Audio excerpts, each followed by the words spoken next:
안녕하십니까. 최혜경입니다. 지금부터 44차 자유대당 의원총회를 개최하겠습니다. 김관상 원내대표께서 개회 선언해 주시겠습니다. 네, 지금부터 44차 바른미래당 의원총회를 시작하겠습니다. 예, 다음은 국민의힘 순서입니다. 모두 자리에 일어나 태극기를 내주시기 바랍니다. 이에 대한 경례.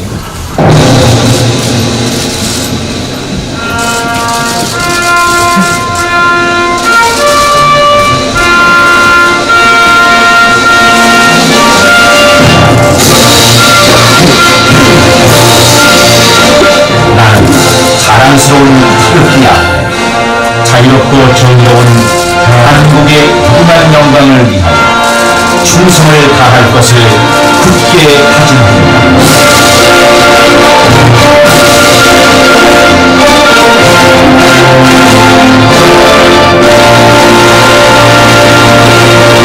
바로 모두 자리에 앉아주십시오. 이하 의회를 승인하겠습니다. 다음은 모두 가라원 순서입니다. 손학규 당 대표님께서 모두 가라원 해 주시겠습니다. 왜 상관 안 하고 했습니다.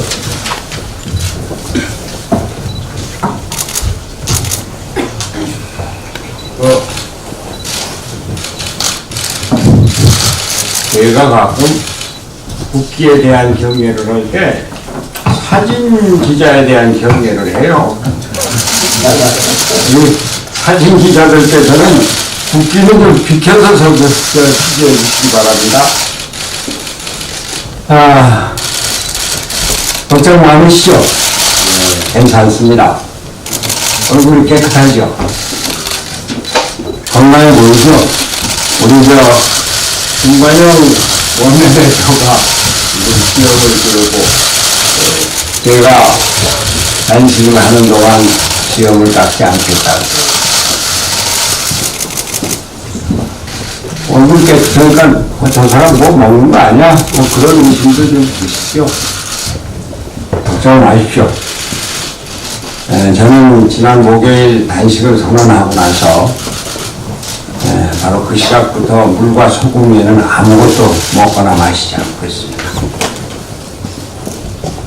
많은 분들이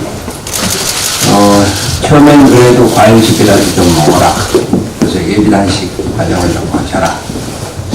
또 음료를 좀 마셔라. 이러고 있습니다. 집에서도 인산물을 꺼내오고 또 효소를 먹으라고 권하는 분도 계십니다. 오늘 신부님께서는 효소를 마셔라. 신부들도 단식할 때 효소를 먹는다. 이렇게 말씀하시면서 단식을 길게 하려면 효소 마셔야 되고 또 단식 후에 건강을 생각해서도 효소를 먹으라고 권하시기도 했습니다. 저는 사양했습니다. 단식이 나의 몸을 상하게 하면서 상대방의 각성을 촉구하는 것입니다. 다만 몸과 마음을 정지하려 하고 있습니다. 제가 지금 정장하고 나왔습니다만 정장하고 넥타이 매고 면도도 하고 왜 저래? 수염도 기르고 출혈해서 누워서 앓는 시민이라도 해야지. 그래갖고 단식 효과가 나겠어? 그런 걱정을 하시는 분도 계실 겁니다. 저는 다산의 사의제를 생각했습니다. 다산이 처음 강진으로 유배돼 갔을 때 주막집에 노파가 방을 하나 내줘서 거기서 거처하면서 자기 방에다가 자신의 처지와 지켜야 할 자세를 생각하면서 당으로 써붙인 것이 사의제입니다. 생각을 맑게 하고 용어를 단정하게 하면서 말을 적게 하고 행동을 진중하게 하라. 이 네 가지가 내가 마땅히 지켜야 한들 자기 교훈이다. 그래서 사의제를 써붙였습니다.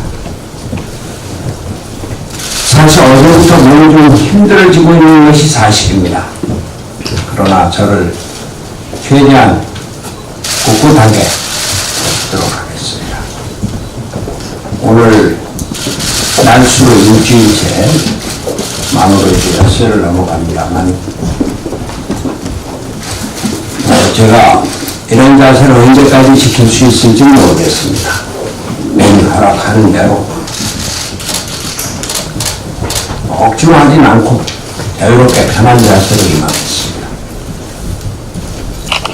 다만 손학규 건강 좋은 여러분께서 무한정 끌지 말고 연동형 비례대표제를 위해서 문재인 대통령과 더불어민주당 자유한국당의 각성과 결단을 촉구할 따름입니다.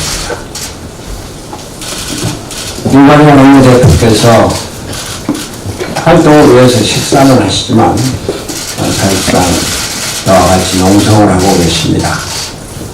계속 로텐동을 해서 세계실장과 함께 저녁에 주무시는데 제가 아주 송구스럽게 짝이 없습니다.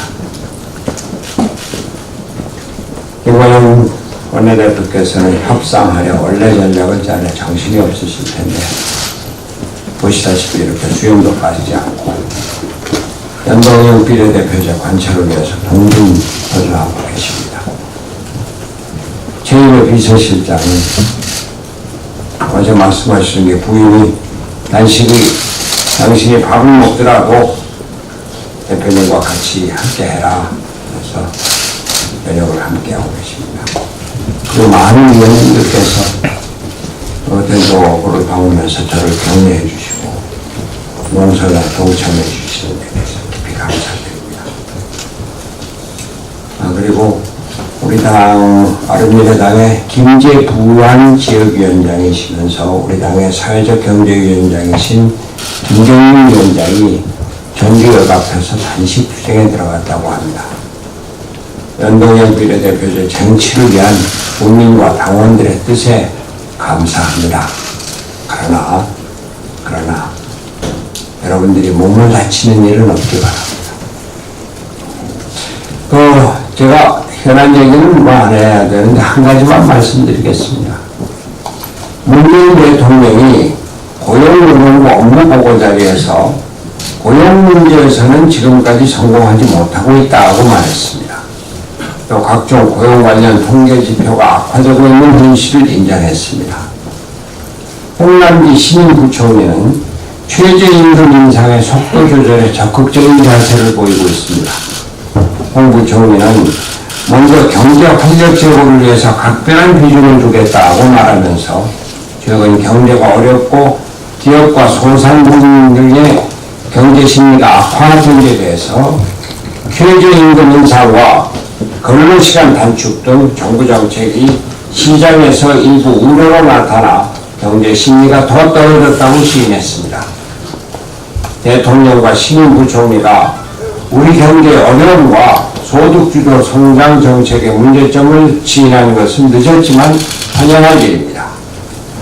반년 전만 해도 소득주도 성장의 긍정적 효과가 90%라면서 자신의 경제 철학을 옹호하기에 바빴던 대통령이었습니다.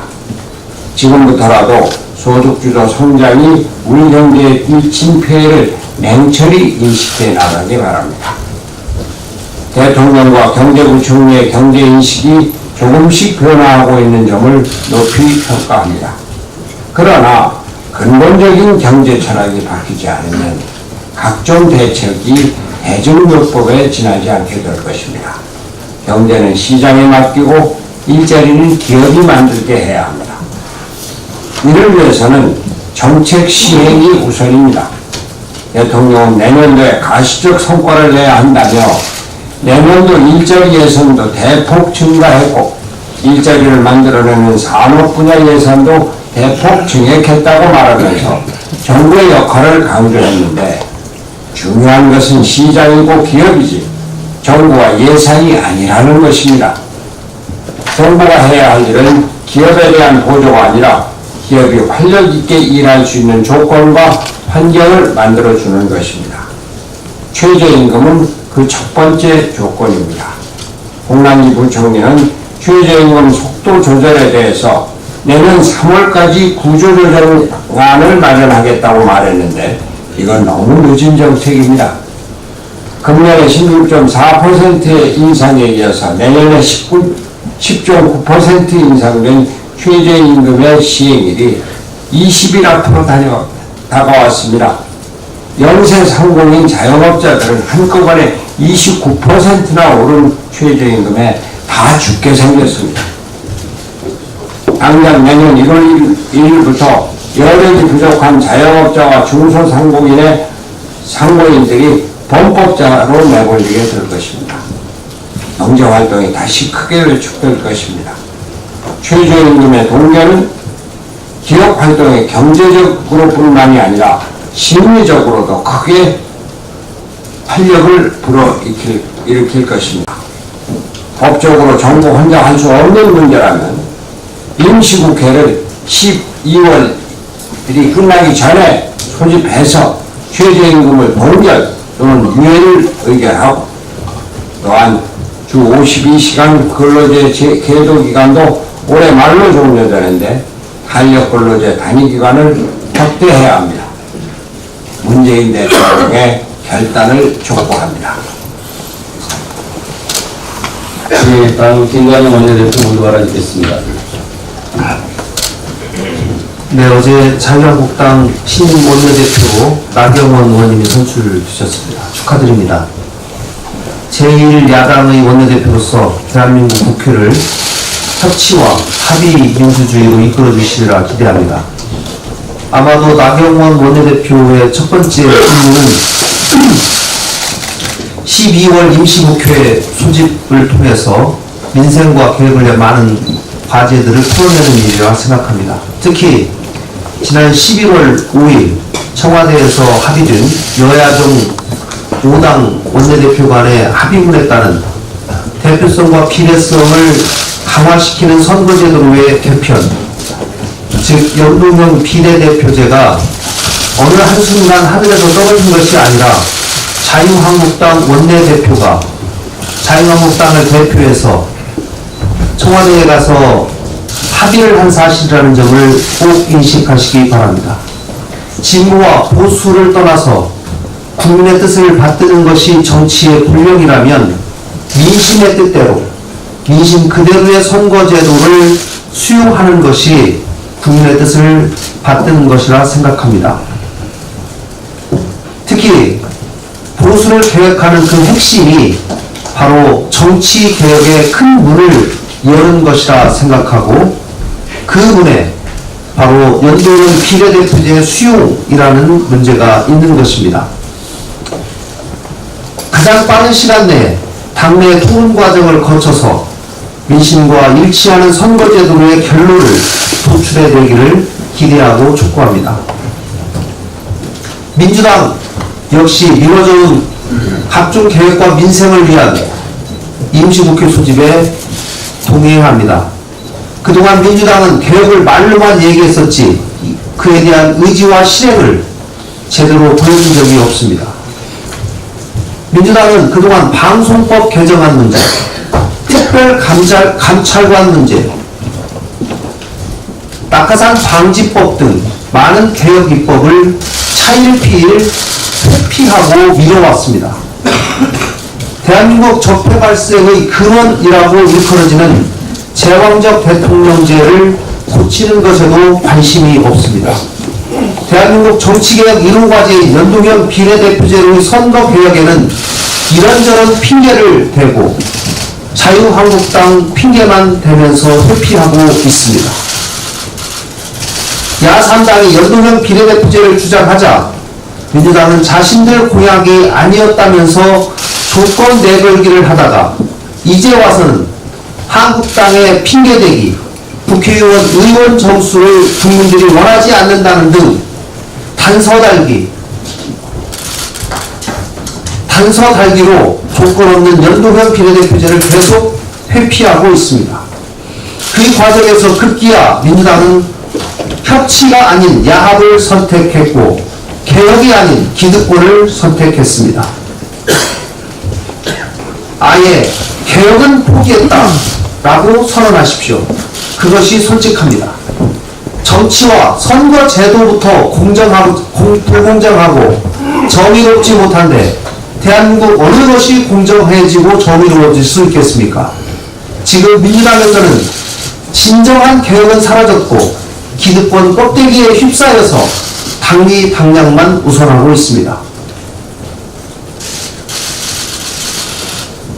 민주당은 지금이라도 선거 개혁에 대한 진정성을 보이겠다면 단서와 조건 없는 연동형 비례대표제를 전체 의원 총회를 통해서 당론으로 채택하고 이를 조속히 합의하기 위한 임시국회 소집에 응해야 할 것입니다. 바른미래당은 오늘 의총에서 임시국회 소집을 촉구하고 이번 임시국회에서 선거 개혁 문제, 예결 소위 개혁 문제, 야합 세비 개혁 등 3대 개혁 과제를 완성해 나가고 이를 토론하겠습니다. 특히 문재인 대통령은 청와대에서의 본인의 소신을 말로만 언급하지 마시고 행동으로 보여주십시오. 즉각 5당 원내대표 회담을 소집해서 선거제도 개편을 위한 구체적인 논의를 시작해 주시기를 다시 한번 촉구합니다. 이상입니다. 예. 혹시 더 공개 발언하실 의원님 있습니까? 예, 정의원 의원님. 예, 그 적폐청산이라고 하는 이름으로 문재인 정부의 국정은 생사람을 잡고 있습니다. 그리고 국민을 분열과 갈등으로 몰아넣고 있습니다. 잘못된 경제정책은 상가마다 문을 닫게 하고 서민들의 일자리를 빼서 거리로 내몰고 있습니다. 급기야 중소 지역들을 해외로 탈출하게 하고 10년 내 국적 포기를 하는 사람들이 최고에 이르는 엑소더스 현상을 가져오고 있습니다. 극단적 패권 정치의 반대급부로 탄생한 문재인 정부의 패거리 정치는 미투 사건, 해경군 김씨 사건으로 자기들 간의 싸움으로 목불인견을 보여주고 있습니다. 결국 패권주의를 강화하기 위한 캠코더 인사는 대한민국의 안전을 위협하고 있습니다. 적폐 정치는 국정 실패로 이어지고 결국 수구 세력의 부활을 부추기게 된다고 하는 사실을 명심하시기 바랍니다. 정적을 죽이며 살고자 하는 태행적 당쟁 정치는 공화정을 말살시킵니다. 그렇다고 해서 지금 국민이 국회를 바라보는 시각이 곱지 않습니다. 지난 예산 국회를 통해서 더불어 한국당을 만들어내더니만 슬그머니 세비 인상을 하면서 밥그릇 싸움에 골몰하고 있다. 이렇게 국민들이 바라보고 있습니다. 이제 우리 국회는 조속히 12월 임시국회를 소집해서 탄력 근로제 확대법을 비롯한 민생 현안법을 해결하는데 앞장서야 됩니다. 그리고 지금 현재 우리 당에서 손학규 대표님께서 단식을 하시면서까지 추진하고 있는 연동제 선거제 개편을 위해서도 조속히 임시국회를 개최하고 대회하고 그리고 정치개혁 특위 열어야 됩니다. 어제 새로 자유한국당 원내대표로 나경원 대표가 당선이 됐습니다. 우선 축하의 말씀을 드립니다. 이제 나경원 대표께서 하셔야 될 일은 정치력을 발휘해서 진정으로 협상의 장에 나와서 이 선거구제 개편을 위한 문제를 우선적으로 처리하는 것이 아마 나경원 원내대표의 정치력을 시험하는 시험대가 되리라고 봅니다. 이번 손학규 대표님의 단식 투쟁으로 꿋꿋한 단식 투쟁으로 인해서 그동안 국민들에게 잘 알려져 있지 않던 연동제 선거구제에 대해서 새로운 인식을 제고했다는 데에 대해서 큰 경의를 표합니다. 이제 정치개혁 특위는 조속히 개회를 해서 새로운 방안을 여는 모색을 해야 된다고 봅니다. 제 정치 경험을 통해서 봤을 때 우리 국회의원들 스스로 선거제도 개편을 하는 데는 백가쟁명이고 결국 합의를 보기가 어렵다. 진정으로 우리가 이 선거제 개편에 있어서 밥그릇 싸움이 아니고 촛불 정신을 구현하고 제왕적 대통령제를 막고 패거리 패권 정치를 막는 하나의 수단으로 생각한다고 하면 우리가 합의를 봐야 될 일이 있습니다. 국민들의 인식을 바꾸기 위해서도 정치개혁 특위에서는 또 원내교섭단체 대표 간에는 이 문제는 꼭 합의를 해주기를 부탁드립니다.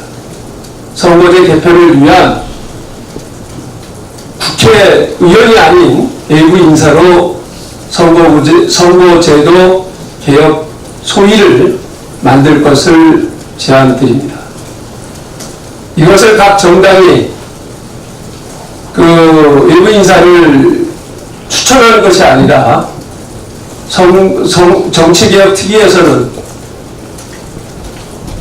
단체를 지정하는 것으로 끝내고 지정된 단체에서 단체의 임의로 한 사람씩 추천을 해서 5명이면 5명, 7명이면 7명, 7단체에서 그 추천된 인사로 구성을 하고 그 구성된 선거제도 개혁 소위에서 결론이 나면 그 안을 따로 정치개혁 특위에서 수용하는 이러한 제도로 전환을 해야 된다. 저는 강력히 주장을 하면서 원내대표께서 이 문제를 가지고 공식적으로 협상에 임해 주실 것을 당부드립니다. 공개 발언하시는 분 있으십니까? 예. 없으시면 비공개로 전환하도록 하겠습니다.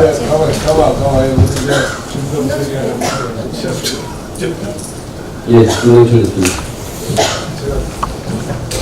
차분하게 준비해서 말씀드리려고 하는데 대표님께서 말씀하시니까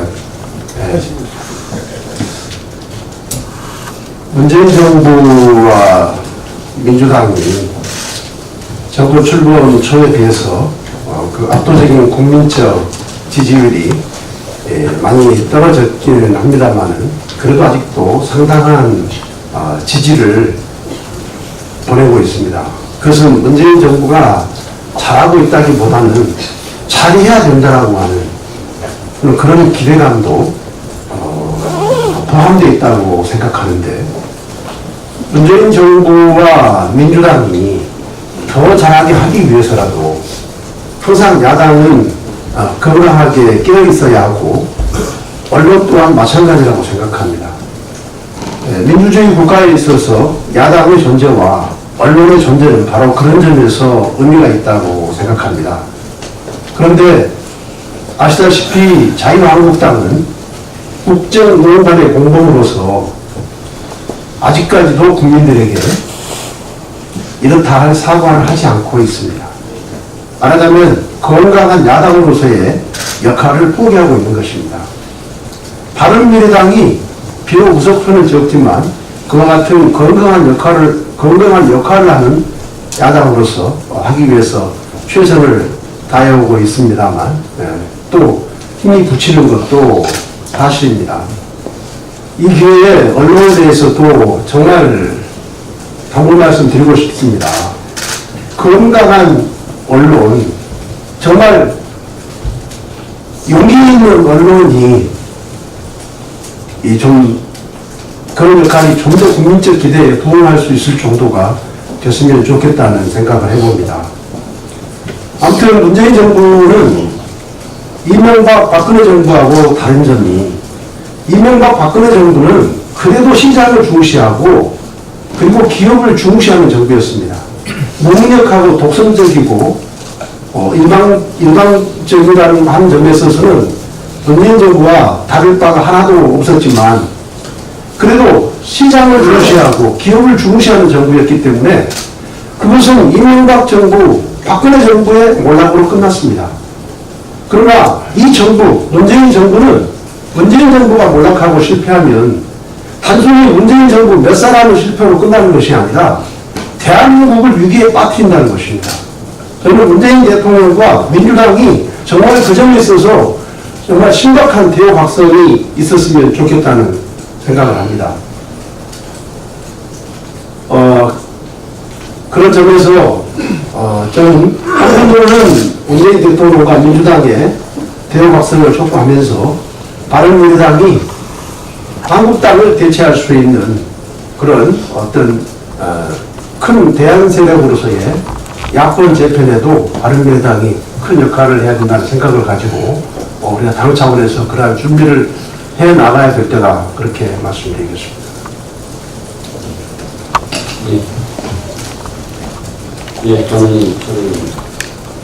어제 그 민주당 이재명 지사 검찰 기소로 민주당이 긴급 최고위원회의를 했는데 결론을 못 냈습니다.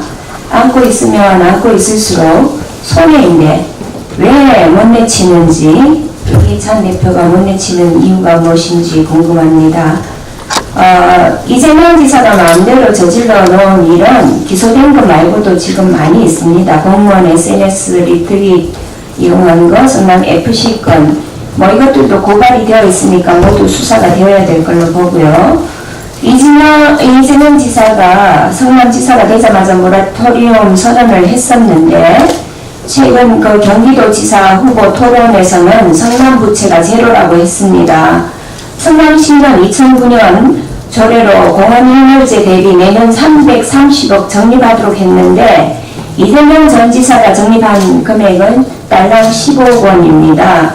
언순희 시장이 SNS에 2020년에 매입비로 부채를 4천억 원 넘게 내야 되는 상황이라고 실토를 했습니다. 이런데도 금년 지방선거 전에 SNS에 어서와 시민배당은 처음이지 라면서 1,800억 원을 배당하겠다고 나섰었습니다. 부채는 다 숨겨놓고 벌지도 않은 돈으로 시민배당까지 하겠다고 했으니 기가 찹니다. 성남 시민으로서 언제 어디서 무슨 폭탄이 터질지 불안합니다. 백성역 온수열 파열 사고가 했는데도 이 지사는 남은 나라의 일인 양 모른 채 하고 있습니다. 온수관의 관리 주체가 한국지역난방공사이기 때문에 경기도와는 상관없는 일이라고 합니다. 4년 전에 발생한 판교 환풍기 붕괴 사고에서도 비슷한 태도를 보였다고 박수영 전 경기도 부지사가 작년 말에 비화를 공개한 바가 있습니다. 네 책임 내 책임 잘도 따지는 이재명 지사의 양채 같은 분별력이 놀랍기만 합니다. 오늘 민주당에서 다시 회의를 한다는데요. 잘 참조하셔서 바람직한 결정을 내시기 바랍니다. 예, 주장님. 저도 답답한 심정에서 한 말씀 드리겠습니다. 지금 우리 손학규 대표님이 7일째 지금 단식을 하고 있습니다. 아마 정치 역사상 최고령 단식인 것 같습니다. 또 우리 김관영 원내대표 최배 비서실장은 7일째 지금 로텐다홀에서 자고 있습니다. 우리 바른미래당이 당으로서는 정말 최대 위기이면서 또 한편으로는 참 우리 바른미래당이 그래도 희망을 찾아가는 기회를 맞고 있다. 저는 한편으로 이렇게 생각을 합니다. 7일째 이렇게 단식을 해도 거대 양당은 묵묵부답입니다. 저는 오만과 독선 그리고 선거제도를 개혁하려고 하는 의지가 전혀 없다는 것을 반증하고 있다고 생각합니다. 민주당은 문재인 대통령의 공약일 뿐만 아니라 그동안 수년 동안 대선, 총선 공약이었음에도 불구하고 언제 그랬냐는 듯이 자유한국당 핑계 대면서 지금 속으로는 이대로만 가면 내년 정의원 총선은 압도적으로 승리할 수 있을 것이기 때문에 어쨌든 시간만 끌면 된다라는 그런 참 여당답지 못한 그 무책임의 극치를 보이고 있는 것 같습니다. 대통령께서도 말로만 선거제도 개혁하라 하지 실제 당정이 전혀 지금 엇박자를 오고 있는 것만 봐도 지금 말 따로 행동 따로인 것 같습니다. 자유한국당은 선거제도에 대해서 관심이 없는 것 같습니다. 오로지 전당대회 계파 싸움 여기에만 몰두하고 있고 의원 점수 늘려서는 안 된다는 등 국민의 언제부터 국민들 뜻을 그렇게 잘 받들었는지 모르겠습니다만은 의원 점수 늘려서는 안 된다 이런 식으로 남은 핑계 대고 있는 것 같습니다. 저는 언론이나 시민사회단체에서 의원 점수를 늘려서라도 이번에 반드시 연동형 비례대표제 도입하라고 이렇게 해주고 있습니다. 민심 그대로 투표가 돼야 된다라고 지금 개혁은 못했지만은 선거제도라도 개혁해야 된다라고 지금 언론과 시민단체에서 많은 힘을 실어주고 있습니다. 저는 이런 점이 우리 바른미래당에는 기회라고 생각합니다. 제가 아까 우리 정병국 의원님께서도 지적을 했습니다만은 선거제도 개혁은 절대 국회 내에서 국회의원들 밖과 관계되는 싸움이기 때문에 절대 해결될 수 없다고 봅니다. 저는 이 문제를 국회에서 논의한다는 자체가 난센스라고 생각합니다. 그래서 정백히 구성되어 있는 정백특위에서 외부에 의뢰해서 이 문제를 해결할 수 있도록 큰 원칙만 제시해주고 무조건 외부에서 결정한 대로 따르기만 해도 저는 지금의 제도보다는 훨씬 낫다고 생각합니다. 그래서 100% 비례와 지역과 1대1을 안 되더라도 단계적으로 단 20명 또 4년 후에 20명 이렇게 해서라도 저는 단계적인 추진도 해볼 수 있도록 하고 외부에 의뢰해서 이 문제를 기한을 정해줘서 지금 저는 토론은 수도 없이 했고 수년 동안 했기 때문에 결단만 남았다고 생각하기 때문에 외부의 중립적인 결부에 의뢰해서 시한을 정해주고 여기에 정개특위가 무조건 승복하고 국회가 승복하는 그래서 이번에 일단 단계적인 개혁을 하고 또 4년 후에 또 비례대표를 좀 더 늘려나가는 한꺼번에 못 늘리더라도 이렇게 한 제도가 좀 마련되기를 저는 제안하고 촉구됩니다. 그래서 어떻게든 이번 주 안으로는 이 단식이 일단락되었으면 좋겠다. 그런 차원에서 대승적인 두 거대 양당의 결단을 촉구합니다. 예, 더 공개 발언하실 분이 계십니까? 예, 없으시면 비공개로 전환하도록 하겠습니다. 언론 여러분들의 협조를 부탁드리겠습니다.